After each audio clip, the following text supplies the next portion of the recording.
Farmer wing commander Prafulla Bakshi साहब दिल्ली से मौजूद हैं। बख्शी साहब, आपका बहुत शुक्रिया हमें समय देने के लिए।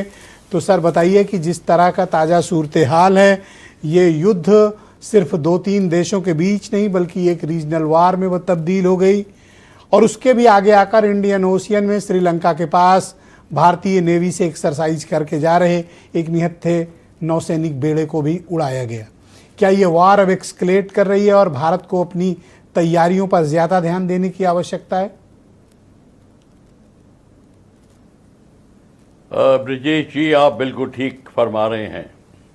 सबसे बड़ी बात यह है कि जब वॉर स्टार्ट होती है तो एस्टिमेट्स कुछ और होते हैं और एस्टिमेट्स बदलते बदलते समय नहीं लेते। एस्टिमेट जो है, अब वही वो लड़ाई जो है पहले कुछ दिनों की मानी जा रही थी, जो कि बहुत जगह ऐसी धारणा होती है कि अब 4-5 दिन की लड़ाई होगी, और वो जैसे यूक्रेन की लड़ाई 4 साल चल गई, ये भी लड़ाई अब आप देखेंगे कि इसके इतनी जल्दी ख़त्म नहीं होगी।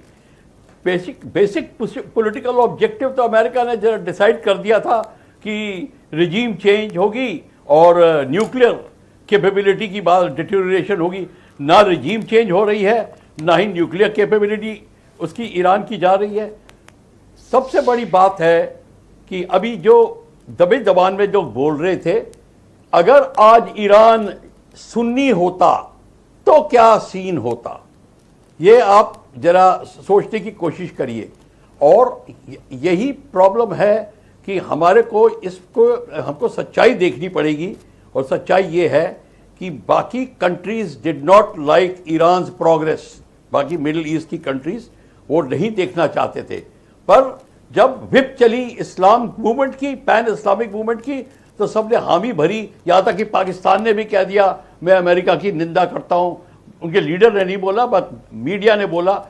सब अपनी अपनी चला रहे हैं, पर लड़ाई का एरिया इंक्रीज हो रहा है, क्योंकि इकोनॉमिकली जो फर्क पड़ रहा है वो अमेरिका को इतना नहीं पड़ रहा जितना बाकी कंट्रीज को पड़ रहा है।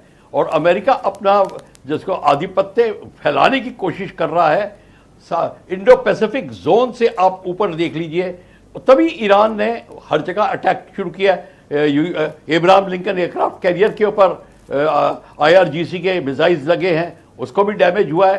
तो ये आपको मैं बता दूं, ये लड़ाई इतनी जल्दी खत्म नहीं होगी अनटिल एंड अनलेस दोनों साइड्स को कोई मीडिएशन मिल जाए, कोई ऐसी शक्ति हो कि वो, जैसे इंडिया ने नहीं तो डोनाल्ड ट्रंप ने साफ कर दिया ना, प्रधानमंत्री से अनकंडीशनल सरेंडर, इसको चर्चा अनकंडीशनल सरेंडर और सर्टेन डेथ।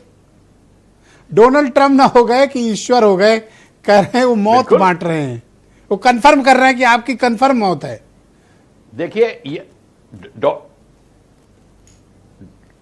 डोनाल्ड ट्रंप जो है, आप बोले सर, मैं सुन रहा हूं सर।